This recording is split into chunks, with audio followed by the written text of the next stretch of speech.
Good morning students and my dear friends. Today is 11th of July 2023 Tuesday. Lecture start करने से पहले अगर आपको बिजनेस स्टैंडर्ड और मिंट की पीडीएफ चाहिए तो आप इनकी रिस्पेक्टिव वेबसाइट्स पर लॉगिन कर सकते हैं।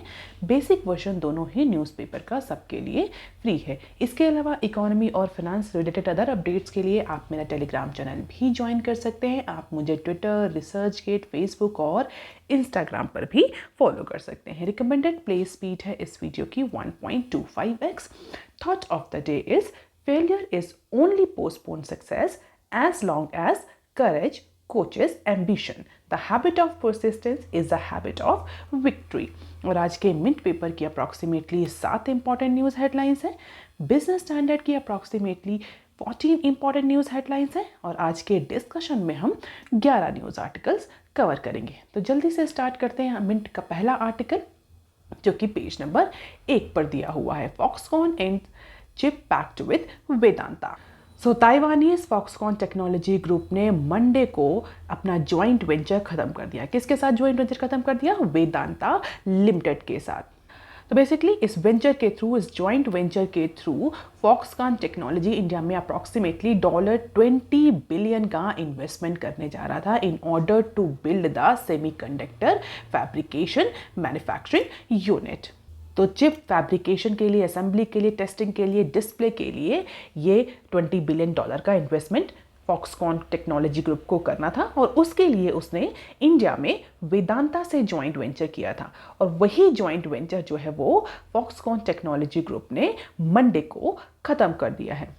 और ऐसा कहा जा रहा था कि जो पार्टनरशिप हुई थी, जो प्लान पार्टनरशिप थी इन दोनों कंपनीज के बीच में, इसके थ्रू इंडिया का पहला चिप मैन्युफैक्चरिंग प्लांट, जो पहला चिप मैन्युफैक्चरिंग यूनिट है, वो सेटअप होता अप्रॉक्सीमेटली $10 बिलियन का गवर्नमेंट बैंक इंसेंटिव स्कीम्स के थ्रू। लेकिन फिलहाल के लिए गवर्नमेंट के लिए बहुत बड़ा सेटबैक है और गवर्नमेंट की पीएलआई स्कीम, जो डीएलआई स्कीम जो चिप मैन्युफैक्चरिंग के लिए गवर्नमेंट ने लॉन्च करी थी, उसके सक्सेस का एक मेजर पार्ट ये पार्टनरशिप कॉन्स्टिट्यूट कर रही थी। तो अगर ये पार्टनरशिप खत्म हो गई तो डेफिनेटली ये जो इन्वेस्टमेंट है ये भी लिम्बो में चला गया है। सो गवर्नमेंट का ये कहना है कि दोनों ही कंपनीज के बीच में डिफरेंसेस जो थे वो रिजॉल्व नहीं हो पाए, कुछ इश्यूज़ पर नेगोशिएशन या कंसेंसस नहीं बनी, जिसकी वजह से ये जो पार्टनरशिप थी ये एंड हो गई है। लेकिन इंडिया का जो मैन्युफैक्चरिंग, जो सेमीकंडक्टर मैन्युफैक्चरिंग और असेंबलिंग, टेस्टिंग और डिस्प्ले को लेकर के जो डीएलआई स्कीम थी, उस पर फिलहाल के लिए कोई असर या इम्पैक्ट इसका देखने को नहीं मिलेगा। हालांकि एनालिस्ट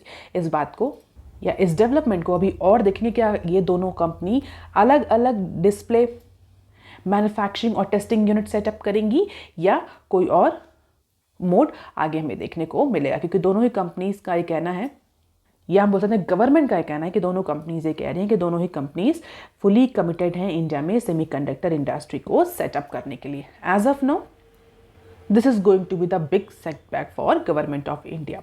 अब देख लेते हैं article number 2 that is given on page number 1 of mint paper. Goenka Chandra likely to move SC after setback.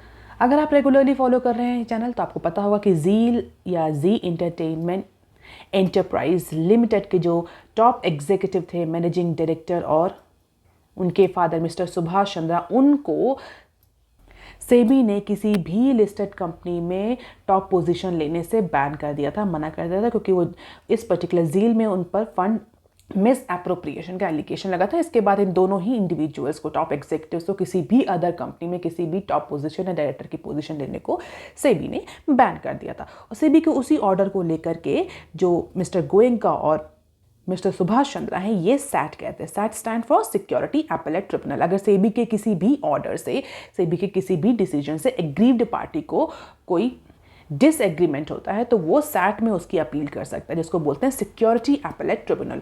और सैट में इन दोनों लोगों ने अपील करी। फिलहाल के लिए सैट ने इन दोनों ही इंडिविजुअल की अपील को डिसमिस कर दिया था। जो रिव्यू अपील करी थी उसको डिसमिस कर दिया था। अब ये कहा जा रहा है कि इस पर्टिकुलर सैट के डिसमिसल को लेकर के ये दोनों ही टॉप एग्जीक्यूटिव जो हैं वो सुप्रीम कोर्ट जाएंगे। तो सैट के ऑर्डर के बाद अब सुप्रीम कोर्ट का दरवाज़ा खटखटाया जाएगा, क्योंकि लास्ट हियरिंग में जो सैट है उसने सेबी के ऑर्डर को अपहेल्ड किया है। और उसमें क्लियरली उन्होंने मेंशन किया कि कोई ऐसा रीज़न नहीं मिला जिससे कि सैट जो है वो सेबी के ऑर्डर में इंटरफेयर करे। तो सैट ने सेबी के ही ऑर्डर को रिटेन किया है। तो अब ये इशू सुप्रीम कोर्ट तक जाएगा। अब देख लेते हैं आर्टिकल नंबर 3 जो कि मिंट के पेज नंबर 1 पर दिया हुआ है। Invesco poll finds India debt best among EMs. Invesco ने एक सर्वे कराया था जिसमें अप्रॉक्सीमेटली 85 एसडब्ल्यूएफ और 57 सेंट्रल बैंक्स के टॉप एग्जीक्यूटिव्स ने पार्टिसिपेट किया था और उस पोल में पाया गया, बेसिकली कंपैरिजन कराया गया था डेड इन्वेस्टमेंट का कि जो इमर्जिंग मार्केट्स हैं उनमें डेड इन्वेस्टमेंट को लेकर के मार्केट कैसी है। तो उस सर्वे में India has attain the top choices और India has been listed as a top choices for debt investment among the SWEs and central bank. SWEs mean sovereign wealth funds और सेंट्रल बैंक्स मीन जो country के central banks होते हैं। तो basically ये survey Invesco, जो American fund manager Invesco limited, उसने कराया था और 85 SWF और 57 सेंट्रल बैंक्स ने इस सर्वे में पार्टिसिपेट किया, जो अप्रॉक्सीमेटली $21 ट्रिलियन का इन्वेस्टमेंट जो है वो कंबाइन करते हैं। तो इंडिया ने यहाँ पर चाइना को बीट करते हुए टॉप पोजीशन अटेन करी in terms of the debt investment market. जबकि अगर SWFs को देखें यानी सोवरेन वेल्थ फंड्स को देखें तो उनके हिसाब से चाइना की जो डेट मार्केट है वो ज़्यादा अट्रैक्टिव है, लेकिन फिलहाल कुछ टाइम से यानी लास्ट 1 ईयर में चाइना की जो डेट मार्केट की जो अट्रैक्टिवनेस है वो फॉल करी है, जबकि जो इंडिया की डेट अट्रैक्टिवनेस है वो रोज़ करी है पिछले लास्ट 1 ईयर में। तो बहुत ज़्यादा इस सर्वे के नंबर्स याद करने की ज़रूरत नहीं, कि just have the glimpse of it.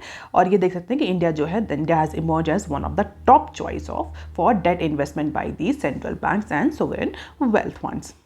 तो पैंडेमिक के बाद से जिस तरीके से सेंट्रल बैंक्स जो हैं वो अपना पोर्टफोलियो डाइवर्सिफाई कर रहे हैं, डाइवर्सिफिकेशन कर रहे हैं अपनी करेंसीज को, अपने एसेट्स को लेकर के, और उस ड्यूरेशन में दिखा गया है कि इंडिया में इन्वेस्टमेंट जो है वो इंक्रीज़ हुआ है in comparison to other countries. So it is good news for India's debt investment market.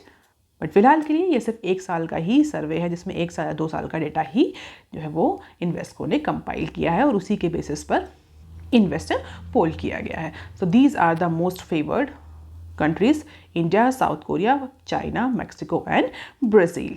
तो 2022 से लेकर के 2023 तक का कंपैरिजन है in terms of the market attractiveness for EM debt. अब देख लेते हैं बिजनेस स्टैंडर्ड के आर्टिकल। बिजनेस स्टैंडर्ड का पहला आर्टिकल जो कि पेज नंबर 4 पर दिया हुआ है, पेज नंबर 1 पर दिए हुए आर्टिकल हम शॉर्ट न्यूज सेक्शन में कवर करेंगे। तो देख लेते हैं पहला आर्टिकल क्या है। India may be world second largest economy by 2075 Goldman shares. Basically Goldman shares ने अपने कुछ प्रोजेक्शंस की रिपोर्ट पब्लिश करी है, जहाँ पर डिफरेंट इकोनॉमीज़ के फ्यूचर के लिए प्रोजेक्शन किया है, उनके फ्यूचर में किस इकोनॉमिक ग्रोथ रहेगी, ग्लोबल ऑर्डर किस तरीके से चेंज होगा इन terms of the economic performance. तो उसी को लेकर के ये रिपोर्ट है, जहाँ पर गोल्डमैन शेयर्स की रिपोर्ट का ये कहना है कि India is going to be the second largest economy.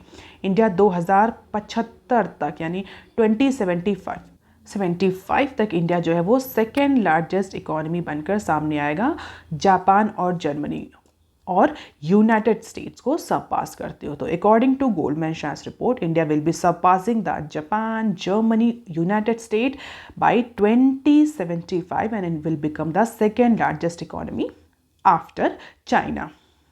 अभी आप मुझे कमेंट सेक्शन में लिख करके बताएं कि अभी जो टॉप 3 इकोनॉमीज़ हैं वो कौन कौन सी हैं। फिलहाल 2075 में चाइना जो है वो नंबर 1 पोजीशन पर होगा, इंडिया जो है वो सेकंड पोजीशन पर, फॉलोड बाय USA। ऐसा प्रोजेक्शन है गोल्डमैन शेयर्स का। और इकोनॉमिक क्वांटम की अगर हम बात करें तो गोल्डमैन शेयर्स की रिपोर्ट के अकॉर्डिंग अप्रॉक्सीमेटली $52.5 ट्रिलियन की इकोनॉमी की GDP इंडिया की होगी। तो जो GDP होगी इंडिया की 2075 तक वो अप्रॉक्सीमेटली $52.5 ट्रिलियन की होगी। चाइना की अप्रॉक्सीमेटली $57 ट्रिलियन होगी, जबकि USA की $51.5 ट्रिलियन की होगी GDP। करंटली इंडिया जो है वर्ल्ड की 5th लार्जेस्ट इकोनॉमी है, behind Germany, Japan, China and USA। तो ये अपनी 5वीं पोजीशन से सीधे जंप करेगी अपनी दूसरी पोजीशन पर 2075 तक। अगर इंडियन इकोनॉमी को देखें, जो इन गवर्नमेंट ने टारगेट रखा है अपने लिए, तो अकॉर्डिंग टू इकोनॉमिक सर्वे जो कि इस बार जनवरी में पार्लियामेंट में इकोनॉमिक सर्वे प्रेजेंट किया गया, उसके according Indian economy was projected to reach $3.5 trillion mark by the end of March this year. तो उसी के अकॉर्डिंग अगर हम देखें कि कितना ईयर वाइज ग्रोथ हो रही है, तो इस बार जो इंडियन इकोनॉमी के लिए जो इंडियन गवर्नमेंट के ही जो प्रोजेक्शन है, इकोनॉमिक सर्वे के जो प्रोजेक्शन है, उसके अकॉर्डिंग $3.5 ट्रिलियन की इकोनॉमी इंडिया हो जाएगी इस बार मार्च तक। और कई सारे और प्रोजेक्शंस के according India is on track to become the third largest economy by 2030। तो कई सारे प्रोजेक्शंस, केवल इंडियन इकोनॉमी या इंडियन इंस्टीट्यूशन या डिपार्टमेंट के ही प्रोजेक्शन ऐसे नहीं है, कई सारे और भी प्रोजेक्शन ये कह रहे हैं कि आगे आने वाले टाइम में 2030 तक इंडिया जो है वो थर्ड लार्जेस्ट इकोनॉमी बन जाएगा बिहाइंड चाइना एंड यूएसए। और इंडिया का जो सबसे पॉजिटिव पॉइंट गोल्डमैन सैक्स में की रिपोर्ट में एम्फसाइज किया गया था कि इंडिया को अगर ये जो टारगेट है जल्दी अचीव करना है, तो इंडिया को अपना पोटेंशियल फुली डेवलप करना पड़ेगा, स्पेशली किस एरिया में, लेबर मार्केट में। अगर हम देखें तो इंडिया का जो लेबर फोर्स है वो इंडिया का सबसे स्ट्रॉन्गेस्ट पॉइंट है। तो in terms of providing training and skill to its immense pool of talent, it is very important for the India to arrange the resources। तो लेबर फोर्स जो है वो इंडिया का, क्योंकि हमारी पॉपुलेशन जो है अभी जो कुछ डेटा के अकॉर्डिंग इंडिया जो है वो हाईएस्ट पॉपुलेट कंट्री है वर्ल्ड में, और उसके अकॉर्डिंग इंडिया के पास इस समय सबसे ज़्यादा वर्किंग हैंड्स हैं। India is one of the youngest economy, तो हमारे पास डेमोग्राफिक डिविडेंड है। तो उसी डेमोग्राफिक डिविडेंड को मैटेरियलाइज करने की बाद, उसी डेमोग्राफिक डिविडेंड या पोटेंशियल को रियलाइज करने की बाद गोल्डमैन सैक्स की रिपोर्ट में गई है कि इंडिया के पास इमेंस पोटेंशियल है in terms of labour force. India को ज़रूरत है कि प्रॉपर ट्रेनिंग और स्किल्स प्रोवाइड करके उस टैलेंट को, उस पोटेंशियल को रियलाइज करे for the development of the economy. So these are the key points. Current position क्या है इकोनॉमी की, और 2070 तक क्या प्रोजेक्शन किए हैं गोल्डमैन सैक्स ने इन terms of the GDP forecast. तो चाइना जो है वो अभी 18 ट्रिलियन की इकोनॉमी है, 18 की, जो 2075 तक 57 ट्रिलियन की हो जाएगी, डॉलर की हो जाएगी, ऐसा मानना है गोल्डमैन सैक्स का। इंडिया 3.4, और इंडिया के लिए एक्सपोनेंशियल जंप की बात करी है गोल्डमैन सैक्स ने, 52.5 तक पहुंचेगी। यूएस इस समय 25.5 है, जो कि 2075 तक 51.5 ट्रिलियन डॉलर की रहेगी। यूरो एरिया 14, 2075 13, और जापान जो है वो इसमें 4.2 पर है। आगे आने वाले 2075 के टाइम में ये 7.5 तक पहुंच जाएगी, ऐसा गोल्डमैन सैक्स और वर्ल्ड बैंक का जो सर्वे हुआ है उसका मानना है। अब इसी के साथ एक और न्यूज़ है जो कि दी हुई है इसी सेक्शन में, पेज नंबर 4 में ही दी हुई है इकोनॉमीज के बारे में, उसको भी हम यहीं डिस्कस कर लेते हैं। Peps China to become most attractive emerging market. तो ये बेसिकली जो इन्वेस्को का जो सर्वे हुआ है उसी का ये पार्ट है। तो हमने अभी मिंटी एनालिसिस में कवर किया है कि इन्वेस्को ने बताया कि जो इंडिया है वो चाइना को ओवरटेक कर देगा इन टर्म्स ऑफ, या इंडिया ने चाइना को ओवरटेक कर दिया in terms of the most attractive emerging market for investment according to 85 SWF और 57 सेंट्रल बैंक्स। हम डिस्कस कर चुके हैं ऑलरेडी। इसमें कुछ एडिशनल की पॉइंट्स हुए हैं कि इंडिया के जो डेमोग्राफिक्स हैं वो फेवरेबल हैं, बिजनेस और पॉलिटिकल स्टेबिलिटी इंडिया के लिए जो ग्रोथ प्रॉस्पेक्ट है वो बहुत ज़्यादा हाई कर रही है, regulatory initiative, environmental sovereign investment और इन्वायरमेंट एनवायरमेंट रिलेटेड जो पॉलिसीज़ हैं, मेजर्स हैं गवर्नमेंट के, उनका इम्पैक्ट भी पॉजिटिव है इन्वेस्टर सेंटिमेंट्स पर। तो इंडिया जो है वो फिलहाल के लिए चाइना को ओवरटेक कर गया in terms of the market attractiveness by these investment banks और सेंट्रल बैंक्स और SWFs। अब देख लेते हैं article number 5 that is given on page number 6 of business standard. Direct tax mop up in financial year 24 rises 16% to rupee 4.75 trillion so far. Because of the external headwinds और global recessionary conditions and inflationary pressure, India का जो tax collection है, जो financials है, वो impact कर रहे हैं। लेकिन in spite of all these external headwinds, global recessionary situation, अगर हम इंडिया का डायरेक्ट टैक्स कलेक्शन देखें तो इंडिया का जो डायरेक्ट टैक्स कलेक्शन है वो 16% तक इंक्रीज हुआ है इस फाइनेंशियल ईयर में। तो अप्रॉक्सीमेटली 4.75 ट्रिलियन का डायरेक्ट टैक्स कलेक्शन अभी तक हो चुका है, और ये रोबस्ट रिवेन्यू ग्रोथ रजिस्टर कर रहा है। भले ही जो अदर इकोनॉमीज हैं वो रिसेशन की कंडीशन में, लेकिन फिर भी इंडिया में जो डायरेक्ट टैक्स कलेक्शन है वो कंटिन्यूअसली इंक्रीज होता हुआ दिख रहा है। और पिछले कुछ महीनों में अगर हम देखें तो जो टैक्स कलेक्शन की जो पेस है वो इंक्रीज हुई है, और जुलाई 9 तक ये जो डायरेक्ट टैक्स कलेक्शन और जो नेट रिफंड्स हैं ये अप्रॉक्सीमेटली 15.87 इन्हें बोल सकते हैं 16% तक इंक्रीज हुए हैं in comparison to the last year same period, यानी लास्ट ईयर यानी फाइनेंशियल ईयर 23 के सेम पीरियड में जुलाई 9 तक जो कलेक्शन हुआ था उससे 16% ज़्यादा डायरेक्ट टैक्स कलेक्शन हुआ है as per the finance ministry provisional figures. और इन नंबर्स को देख करके फाइनेंस मिनिस्ट्री का ये भी मानना है कि आगे आने वाले टाइम में जो ये ग्रोथ है डायरेक्ट टैक्स कलेक्शन की ये और ज़्यादा इंक्रीज हो सकती है। If you talk about the gross basis, तो collection from direct taxes which include basically income and corporate tax grows 14.65% to 5.17 trillion. Direct tax जिसमें बेसिकली इनकम टैक्स और कॉर्पोरेट टैक्स आता है, मेजरली यही दो कंपोनेंट होते हैं, अदर जो कंपोनेंट होता है उनका कलेक्शन बहुत ज़्यादा नहीं होता। तो अगर इन दो सेगमेंट में देखो तो इन दो सेगमेंट में 15% का इंक्रीज हमें देखने को मिल रहा है। और अगर बजट एस्टिमेट्स की बात करें तो बजट में जो एस्टिमेशन किया गया था इस फाइनेंशियल ईयर के लिए, इस फाइनेंशियल ईयर में कितना रिवेन्यू कलेक्ट होगा डायरेक्ट टैक्स से, तो उसका 20.05% ऑलरेडी अचीव हो चुका है केवल और केवल जुलाई 9 तक अगर हम देखें, यानी क्वार्टर 1 में ही 26% का जो कलेक्शन है वो हो चुका है। अगर 100% कलेक्शन प्लान किया था तो उसका 26% जो है वो केवल और केवल क्वार्टर 1 में कलेक्ट हो चुका है। अगर हम देखें तो 9 जुलाई क्वार्टर 1 का ही पार्ट में आता है, केवल 9 दिन ज़्यादा है जून के क्वार्टर से। और आरबीआई का जो एंटिसिपेशन है, आरबीआई अप्रॉक्सीमेटली 18.2 ट्रिलियन का कलेक्शन एंटिसिपेट कर रही है इस फाइनेंशियल ईयर 24 में, जो कि पिछले साल यानी 2023 यानी फाइनेंशियल ईयर 23 के कंपैरिजन में 10% ज़्यादा है। 10% ज़्यादा ग्रोथ मतलब एंटिसिपेट कर रही है पिछले साल के कंपैरिजन में।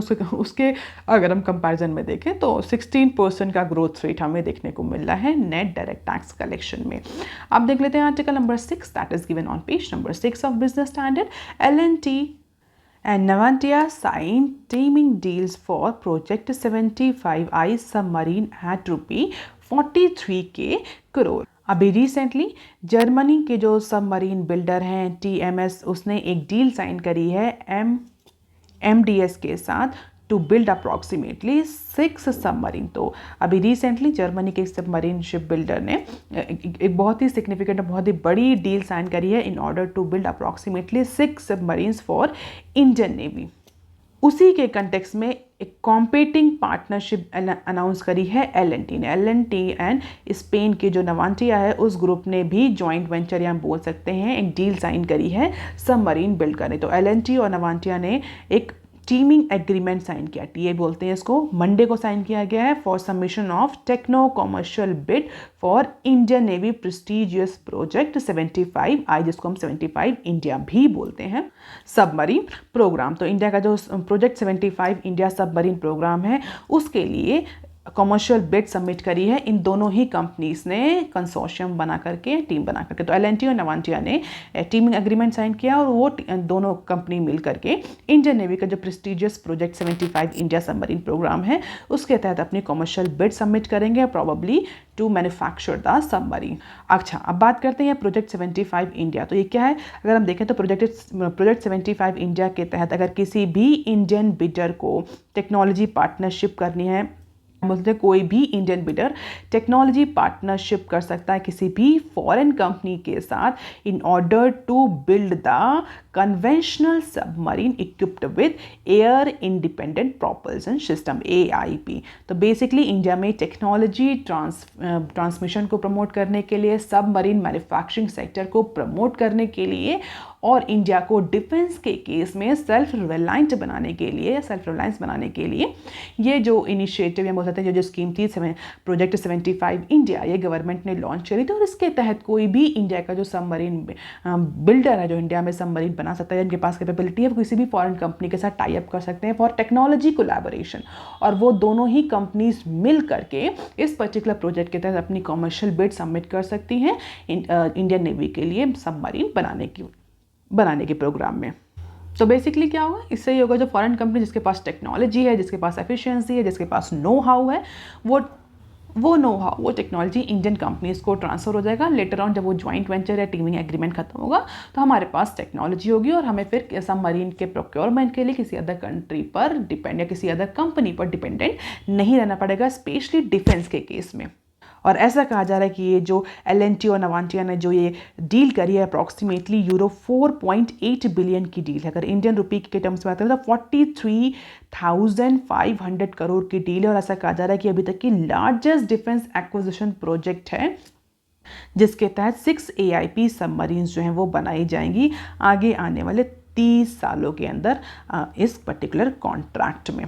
तो अभी फिलहाल के लिए जर्मन सबमरीन ने डील करी थी, टीमिंग एग्रीमेंट किया था, अब L&T ने किया, इंडियन कंपनी ने। लेट अस सी कि एग्रीमेंट एक्चुअली में सबमरीन मैन्युफैक्चरिंग प्रोजेक्ट्स में कन्वर्ट होते हैं कि नहीं। So this is the largest defence by till today. L&T and Navantia sign a teaming agreement for submitting the commercial bid into India's 75 India submarine program. अब देख लेते हैं some short news articles from business standard. Foxconn walks out of Vedanta joint venture for chip plant. ये news हम Mint में already cover कर चुके हैं। अब देख लेते हैं next clip. Not possible to straitjacket probe timeline SEBI to Supreme Court. अगर आप रेगुलर फॉलो कर रहे हैं चैनल तो आपको पता होगा सुप्रीम कोर्ट ने सेबी को डायरेक्शन दिए थे कि एक एक्सपर्ट कमेटी जो है सेटअप करी जाए। किस केस में? अडानी और हिंडनबर्ग केस। तो अडानी का जो इन्वेस्टिगेशन, अडानी केस का जो हिंडनबर्ग रिपोर्ट के बाद जो इशू जनरेट हुआ था उसको वो सुप्रीम कोर्ट तक गया था। सुप्रीम कोर्ट ने सेबी को डायरेक्टिव्स दिए थे कि टाइमलाइन मैनर में आप इन्वेस्टिगेशन खत्म करिए। हालांकि सेबी के बहुत सारे चैलेंजेस फेस करने पड़ रहे हैं।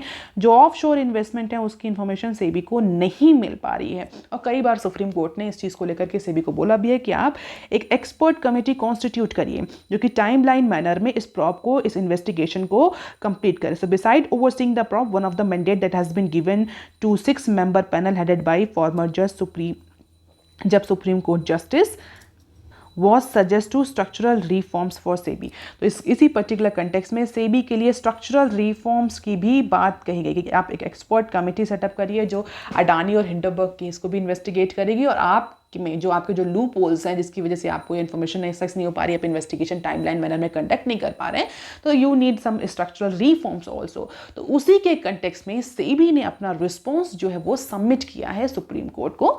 सेबी ने बोला है फ्रेश सबमिशन में सुप्रीम कोर्ट से कि ये जो इन्वेस्टिगेशंस हैं, जो ये प्रोसीडिंग्स हैं मार्केट की और जो अदर मिसकंडक्ट की, इनको टाइमलाइन मैनर में और स्ट्रेट जैकेट टाइमलाइन मैनर में कंडक्ट कर पाना पॉसिबल नहीं है।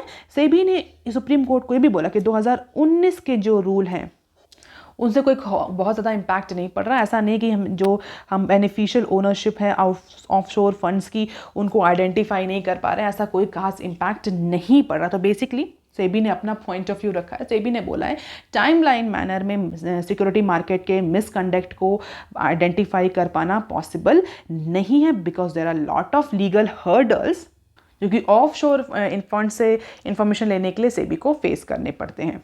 तो अप्रॉक्सीमेटली 173 पेज की इंटरिम रिपोर्ट जो है वो सबमिट करी गई थी इंटरिम पैनल के थ्रू, जहां पर कई सारे स्टैट्यूटरी और रेगुलेटरी चेंजेस प्रपोज किए गए थे सेबी के लिए। स्ट्रक्चरल रिफॉर्म की जो हम बात कर रहे हैं उसी के तहत कहा गया था कि सेपरेशन ऑफ पावर कर देना चाहिए। क्वाजी जुडिशियल बॉडी है सेबी, तो बेसिकली कई सारे रिकमेंडेशन के में ये भी रिकमेंडेशन थी कि ये पावर्स को सेपरेट कर देना चाहिए सेबी से, जिससे कि सेबी मोर एफिशिएंटली काम कर पाए।